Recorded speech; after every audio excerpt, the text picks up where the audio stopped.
Ocean Burnout, Chapter 21, Ben Weatherstaff. One of the strange things about living in the world is that it is only now and then one is quite sure one is going to live forever and ever and ever. One knows it sometimes when one gets up at the tender solemn dawn time and goes out and stands alone and throws one's head far back and looks up and watches the pale sky slowly changing and flashing and marvelous unknown things happening until the east almost makes one cry out and one's heart stands still at the strange unchanging majesty of the rising of the sun, which has been happening every morning for thousands and thousands and thousands of years.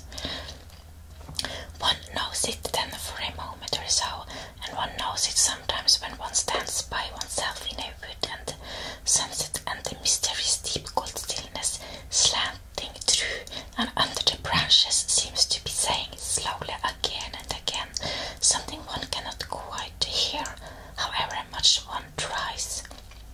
Then sometimes the immense quiet of the dark blue at night with millions of stars waiting and watching makes one sure, and sometimes a sound of far-off music makes it true, and sometimes a look in someone's eyes.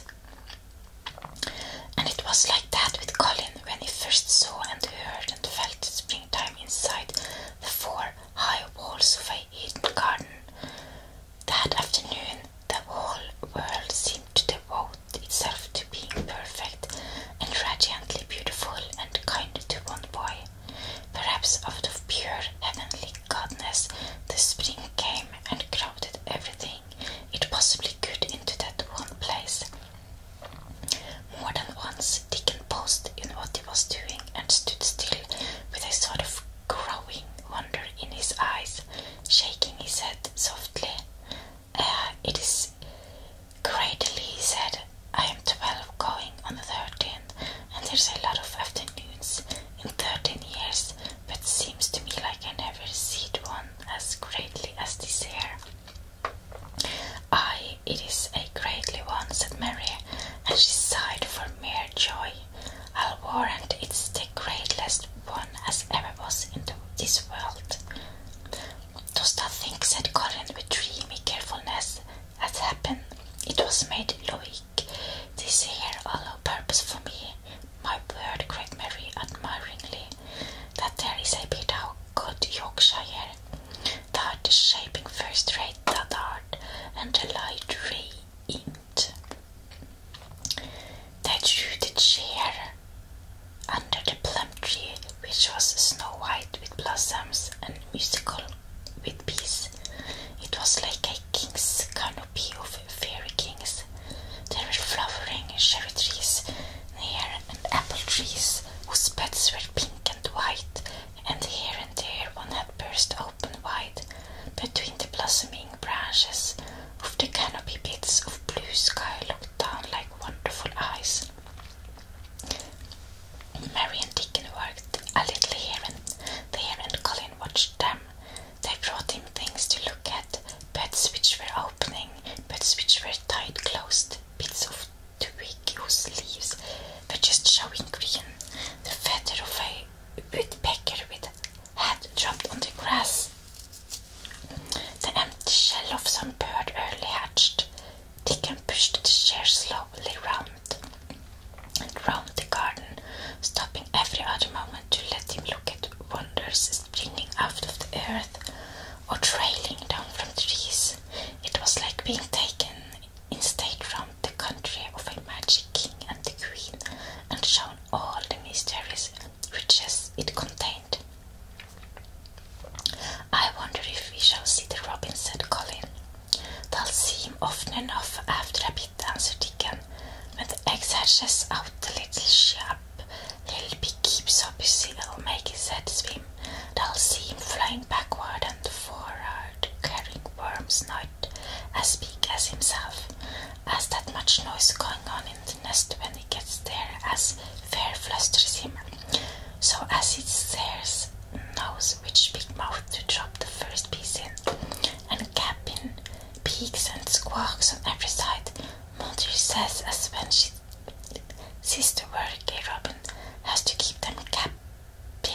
speaks she feels like she was a lady with nothing to do. She says she's seen the little chaps when it seemed like the sweat must be dropping off them, though full can't see it. This made them giggle so delightedly that they were obliged to cover them off with their hands, remembering that they must not be heard. Colin had been instructed as to the law of whispers and low voices several days before. He liked the mysteriousness of it and did his best, but in the midst of excited enjoyment, it is rather difficult never to laugh about a whisper. Every moment of the afternoon was full of new things, and every hour the sunshine grew more golden.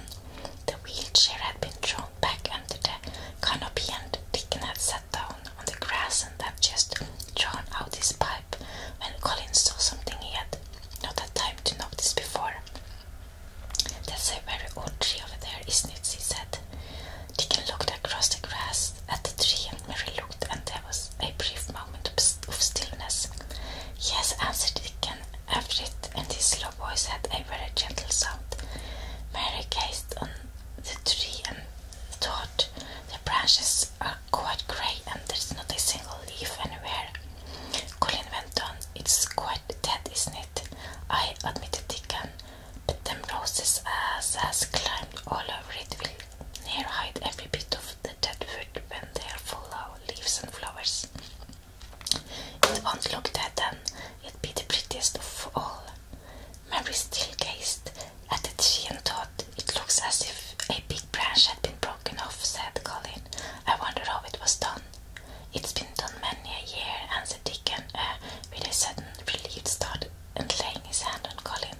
"Look at the robin, there he is. He's been foraying for his mate." Colin was almost too late, but he just caught sight of him, the flash of red-breasted bird with something in his beak. He darted through the green nest and into the close-grown corner and was out of sight. Colin leaned back on his cushion again, laughing a little. "He's taking your tea to her, perhaps. It's 5 o'clock. I think I'd like some tea myself." And so they were safe. It was magic which sent the robin," said Mary secretly to Dickon afterward. "I know it was magic, for both she and Dickon had been afraid Colin might ask something about the tree, whose branch had broken off 10 years ago, and they had talked it over together, and Dickon had stood and rubbed his head in a troubled way. "Women look as if it was no different from the other trees," he had said. "We couldn't never tell him how it broke, poor lad. If he says anything about it, women try to look cheerful." "Aye, that woman," he answered Mary, but she had not felt as if she looked cheerful when she gazed at the tree. She wondered and wondered if those few moments, if there was any reality in that other thing Dickon had said. He had gone on rubbing his rust-red hair in a puzzled way, but a nice comforted look had begun to grow in his blue eyes. Mrs. Craven was a very lovely young lady. He had gone on rather hesitatingly, and Mother, she thinks maybe she's about Misselthwaite many a time looking after Mr. Colin, same as all mothers do when they are took out of the world. They have to come back, disease. Happen she's been in the garden, and happen it was here set up to work and told us to bring him here." Mary had thought he meant something about magic. She was a great believer in magic. Secretly, she quite believed that Dickon worked magic, of course good magic, on everything near him, and that was why people liked him so much, and wild creatures knew he was their friend. She wondered, indeed, if it were not possible that his gift had brought the robin just at the right moment when Colin asked that dangerous question. She felt that this magic was working all the afternoon and making Colin look like an entirely different boy. It did not seem possible that he could be the crazy creature who had screamed and beaten his pillow. Even his ivory whiteness seemed to change. The faint glow of color which had shone on his face and neck and hands when he first got inside the garden really never quite died away. He looked as if he were made of flesh instead of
stories about it until he decided to swallow it all joyfully in one gulp.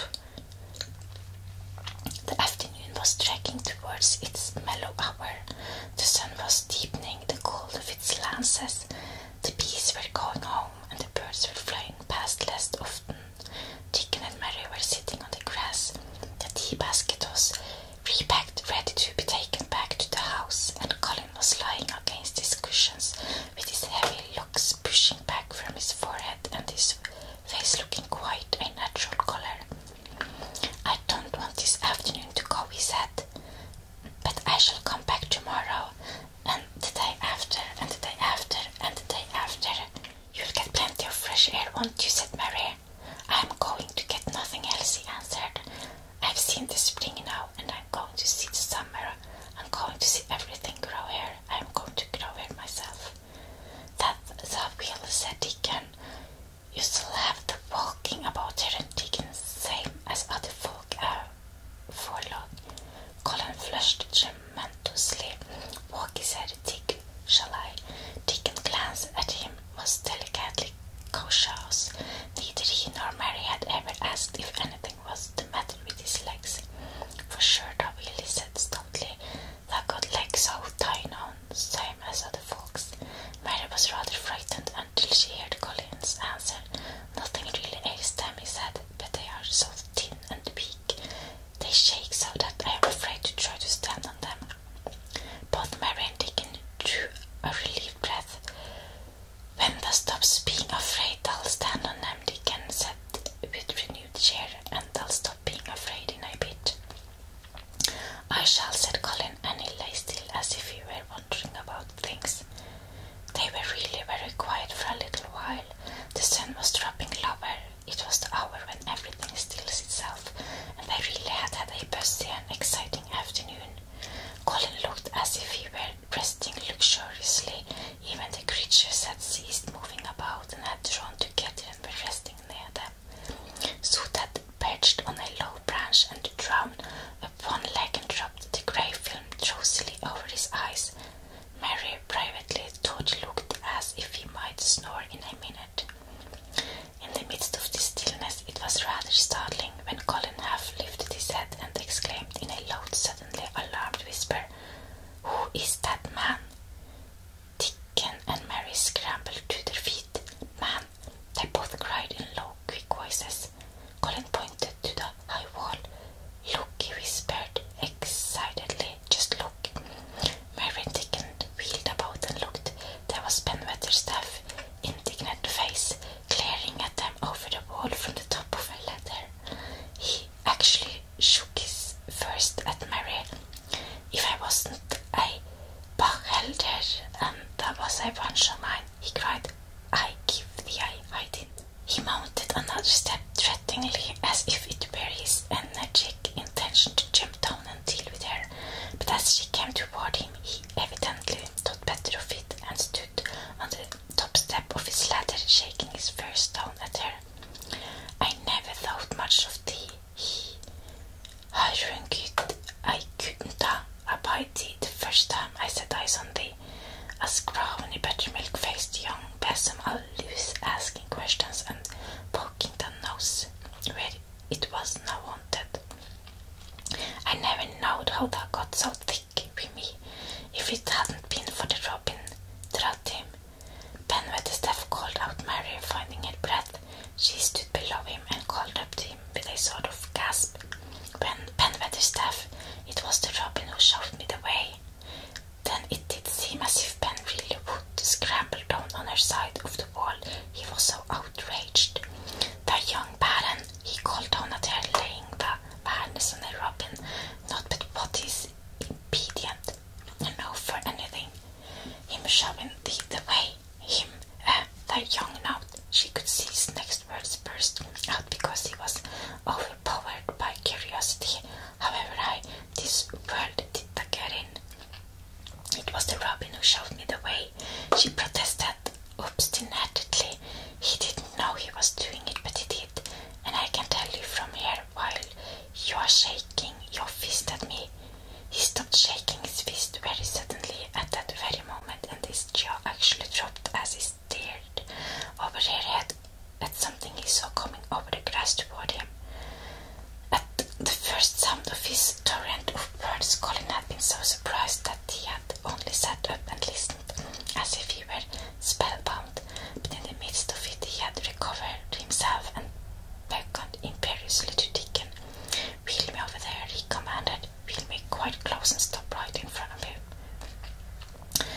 And this, if you please, this is what Ben Wetherstaff beheld, and which made his jaw drop.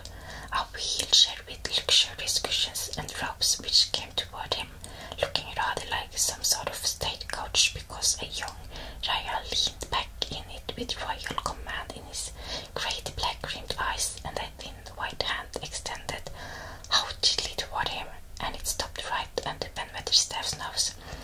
It was really no wonder his mouth dropped open. "Do you know who I am?" demanded the Raya. How Ben Wetherstaff stared. His red old eyes fixed themselves on what was before him, as if he were seeing a ghost. He gazed and gulped. A lump down his throat and did not say a word. "Do you know who I am?" demanded Colin still more imperiously. "Answer." Ben Wetherstaff put his gnarled hand up and passed it over his eyes and over his forehead, and then he did answer in a queer shaky voice. "Who thou art," he said, "I that I do with a mother's eyes staring at me out of face. Lord knows how thou come here, but art the poor cripple." Colin forgot that he had ever had a back. His face flushed scarlet and he sat bolt upright. "I am not a cripple," he cried out furiously. "I am not." "He's not," cried Mary, almost shouting up the wall in her fierce indignation. "He's not got a lump as big as a pin." I looked and there was none there, not one. Ben Wetherstaff passed his hand over his forehead again and gazed as if he could never gaze enough. His hand shook and his mouth shook and his voice shook. He was an ignorant old man and a tactless old man, and he could only remember the things he had heard. Thou hasn't got a crooked back," he said hoarsely. "No," shouted Colin.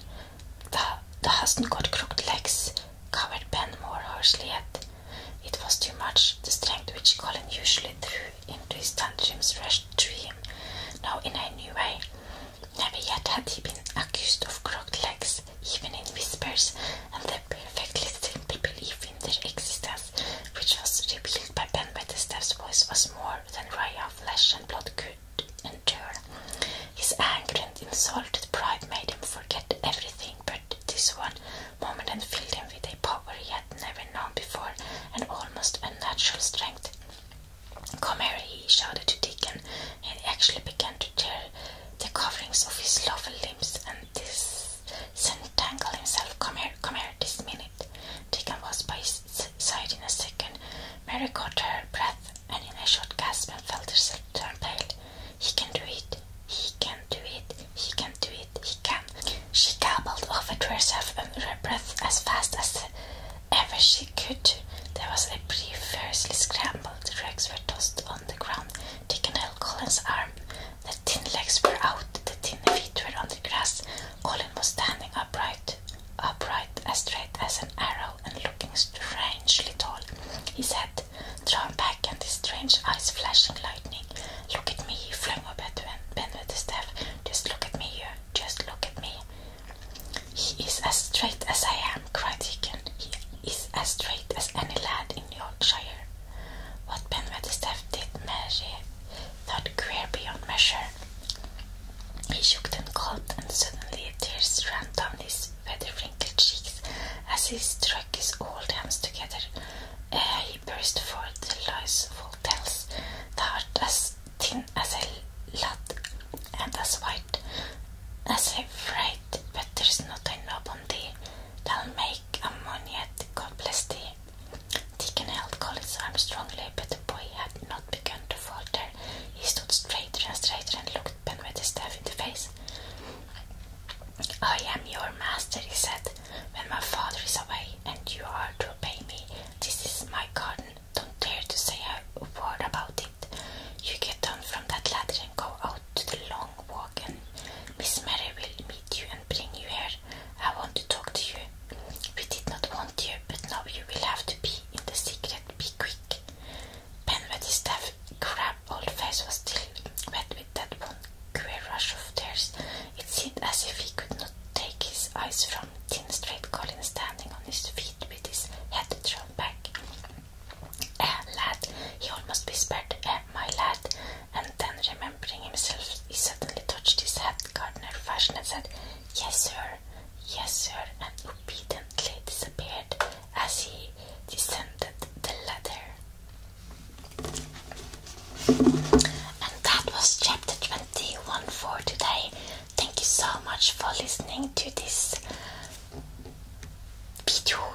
wish a wonderful